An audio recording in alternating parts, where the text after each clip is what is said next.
Welcome to the Sacred Life. I'm your host, Aaron Beachy, coming to you from Higher Ground Fellowship in Kokomo, Indiana. We at the Sacred Life are dedicated to practical Christian ideas, and today we come to you with another episode in our series on education. And today we, of course, have John Baylor with us today and his brother David Baylor. John will be presenting most of our material today. So, John, go ahead and get us started. Yeah, this will be a little different than some of our other education discussions because rather than talking about school practices or classroom practices, I'm going to talk about a news item. And news, we're not very timely with our recording or our publication of these things. So by the time you watch this, maybe this won't be considered news anymore, or maybe the situation will have had some significant updates to it. But at the beginning of June this year, 2023, the Oklahoma Statewide Virtual Charter School Board approved St. Isidore of Seville Catholic Virtual School as a charter school. Now if you didn't catch it in the name St. Isidore of Seville Catholic Virtual School, that's a religious school. It's also a charter school. And this would be the only religious charter school in the nation. We have a couple of similar, we don't have a charter school, but we have religious schools that are allowed to receive vouchers. And I want to discuss like a little bit of how is a school that receives vouchers different than a charter school, just give a little bit of a sense of that, because in some ways it seems like it's not that big of a difference, because either way government money is going to a religious school, whether it's through a voucher or through the charter path. Right. So it's very similar to what we've already got, but as I said, I'll get into that in just a little bit. When I heard this, I thought probably what everybody else thought is this is going to be challenged. You don't just like create a government religious school and everything goes smoothly for you. This is going to be challenged, and this is probably going to be a Supreme Court case. And I thought also at the time, and I've been confirmed in this more recently, but I thought at the time that when they created this school, when they launched this thing, and even when the state was approving this thing, then the people that were doing this knew that it was going to be challenged, and they knew that it was going to go to the Supreme Court, and they thought that they would be able to win. And if that wasn't true, then I thought these guys are just stupid, because it's so obvious that that's going to happen. So I thought they must have known this, and they must have thought they were going to win. And so I wanted to consider, like, well, why would they think that they would win a case like this? So I looked into some of the recent history, some of the recent Supreme Court decisions that are sort of on the same topic of government money supporting religious institutions, or specifically supporting education, religious education. And one of these, the first one I'm going to mention is not related to education. This is 2017. There was a church that the Supreme Court said this church can apply for a grant to resurface their playground. Other institutions, I didn't look into the details of this, but there were other institutions that could apply for this competitive grant, and the Supreme Court said the church can also apply for this, and the government agency that's giving out the grant cannot reject them just because they're a religious institution. They can't discriminate them on that basis. So, maybe maybe they're competing with other community organizations, other groups that are trying to bring people together, help kids, give people something to do or whatever, things that churches do. So they were saying, you can't say just because it's religious that they're not going to do that. Which in some ways, it does make a lot of sense that you wouldn't exclude a religious group for that. Because if you're going to exclude religious groups, then what you're doing is rewarding non-religious groups who do the same things as religious groups. And so if you exclude religious groups, then you are discriminating against religion and like actually undermining religion by doing that, by trying to build up the competitors to religion, you might say. Okay, so in there's two cases that were very similar. There was one in Montana in 2020, Espinoza versus Montana Department of Revenue. There was this was a case about vouchers, and the Supreme Court said if let me see if I've got the right label on here. Okay, if a state is going to offer vouchers so that parents can decide, I want to send my kids to this private school, then the government cannot say you're not allowed to send them to religious schools. So once I give you the voucher, here's the money, then I don't have the right to discriminate against your religion. So you can spend that money that I've given to you however you want to. I mean, within the limitations, it's a voucher, so it's got to be for your child's education. But again, I have to respect your desire to send your kid to a religious education. Now, they also were very clear that states don't have to give vouchers. If the state doesn't want to offer that program, then they don't have to, but if you're going to offer it, you can't discriminate against religion. And again, it's the same thing with the playground. Like, if you don't let that parent go to the religious school, then what you're doing is you're giving rewards to the competitors of the religious institution, and so you are discriminating against the religious institution. And the other, I wish I'd written some more details on this. In 2022, there was a very similar one.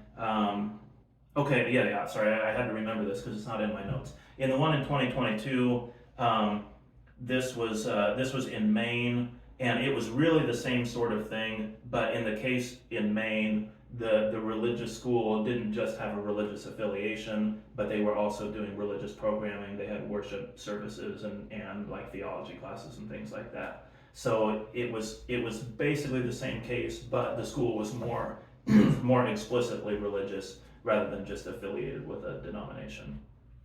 And the Supreme Court said the same thing in both of those cases, or all three of those cases, if you count the one with the playground with the grants.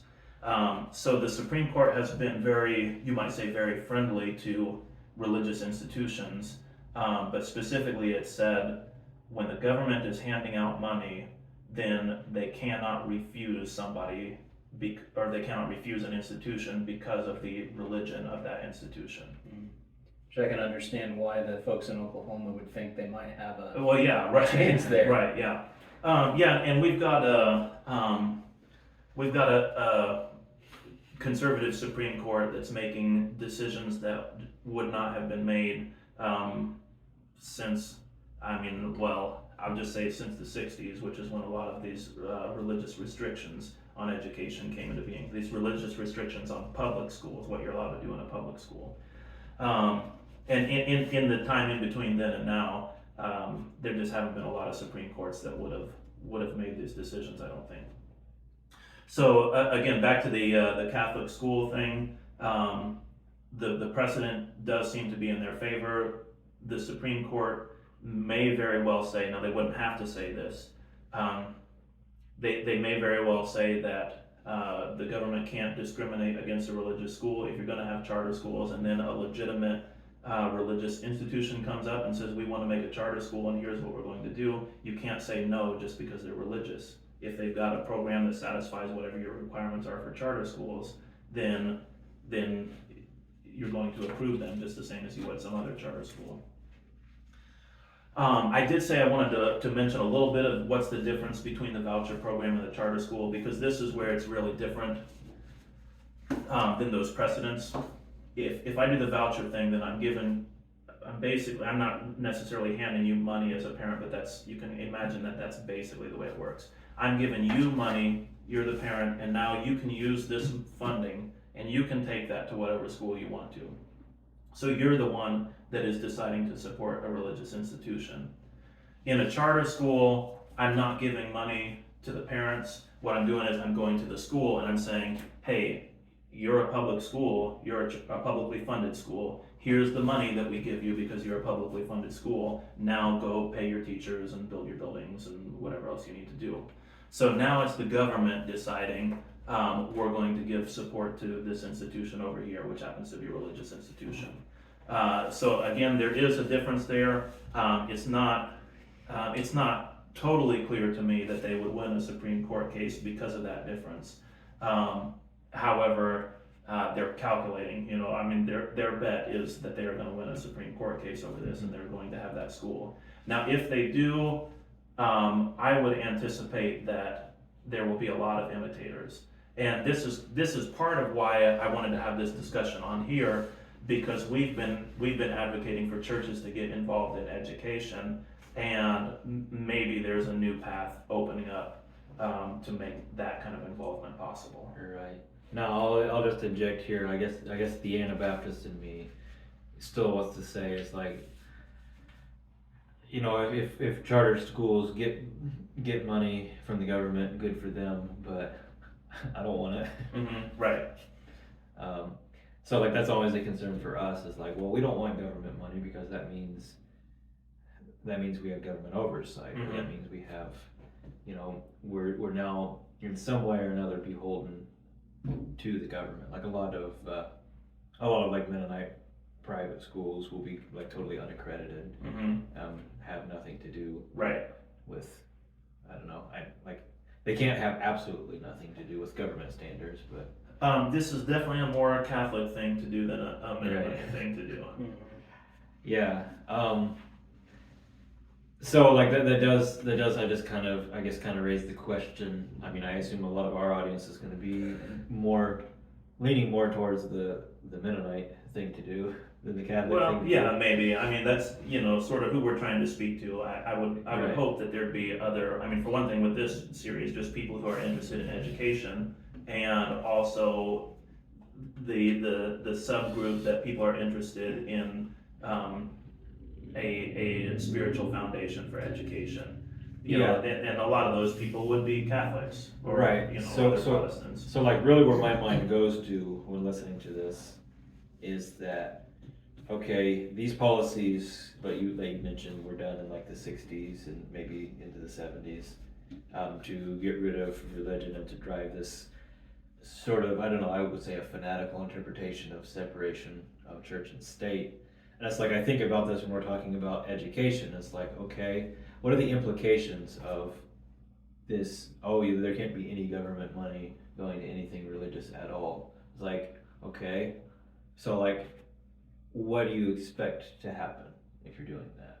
Like, what kind of a world are you creating? What kind of a government? Well, not a government, but what kind of society are you creating? I was sort of suggesting that in a way when I said, like, if you say no to the religious group, then what you are doing is you are promoting the competitors of religion. Right. And when I want to limit how much we get into this discussion on this particular topic, because I want to kind of open up this can of worms more fully. Mm-hmm. But when you say we're not going to have any sort of religion in our schools, then I think the only thing that can possibly happen is you have your education become obsessed with politics. Yeah. And political activism, and I mean like extreme political beliefs that are in conflict with other people's religious beliefs. Right. And so you have this you have to have some kind of crazy ideology pop up because you've said no to everything else. You've said no to Right. to like the sanity of religion. Yeah, and like that's kind of the reason I brought that up, is just to say, okay, we have our Mennonite way of looking, those of us that are Anabaptists and those of us in our audience that are Anabaptists, we have our Mennonite way of looking at things. So for us, it's kind of like, okay, what does this Supreme Court decision matter for us? Mm-hmm. But when you bring that into the discussion, you see this is actually an important thing because it's shifting the broader society away from these, I would say, like very short-sighted and poorly considered ideas. Like I see this notion of separation of church and state that's been enacted in the way it has is just like follow the rule for the rule's sake, and like there's no consideration Mm-hmm. given to like what actually matters, what actually works, Right. what's actually important. Yeah. And like that would very much have been like a mindset of that era. It's like follow the rule or the ideology just for its own sake. Mm-hmm. Like just no consideration of the future whatsoever. That's a good point. Okay, so I don't have a whole lot more to add on that. As I said, I discovered recently, this is a very recent development from when we're recording it, that some of the people involved with this, well, I saw in particular Brett Farley, who was executive director of the Catholic Conference of Oklahoma, who said in a USA Today article, or was quoted in there anyway, saying that that basically we thought we had a good chance of winning in the Supreme Court because of these recent decisions that the Supreme Court has made. Again, that was my suspicion, that they were predicting that they would be able to win a case, but it was definitely part of their decision. So we'll see. I don't know how long it will take until this is challenged and until it goes through the court system and a more significant ruling is made on this. I anticipate that will happen. So that's something to kind of keep our eyes open for. Again, just in terms of our listeners, we've sort of had this message that it would be nice for churches to get involved in education, and there are some downsides, which we didn't dig into in too much detail, but there are some potential downsides for a church to accept a bunch of government money in order to build something. Yeah. And I build as in like do something, accomplish something. Yeah, well, like there's always like that. There's just that little bit of like, you don't want to get mixed in with the beast. Mm-hmm. Just to use like the biblical symbolism. Right. It's like you always start going in the wrong direction when you're doing that. Yeah.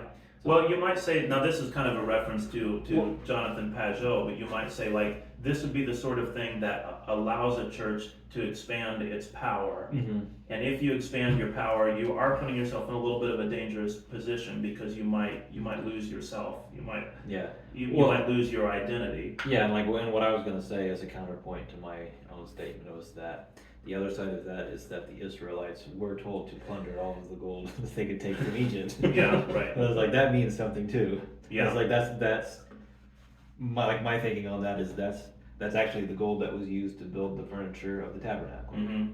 Yeah. So you redeem something out of Egypt. Right. Like that's something the church also does. Yeah. Yeah. I mean, so I think for anybody who is interested in this idea of churches starting schools, then I'm not necessarily going to come out and say like, hey, if this door opens, run through it. Right. But for some people and for some churches, I think that's going to be a good decision. Yeah. Yeah, I'd say it's probably good advice to say if a door opens, probably don't be in a hurry to run through it, but maybe go through cautiously. Or don't be in a hurry to slam it shut either. All right. Yeah, right.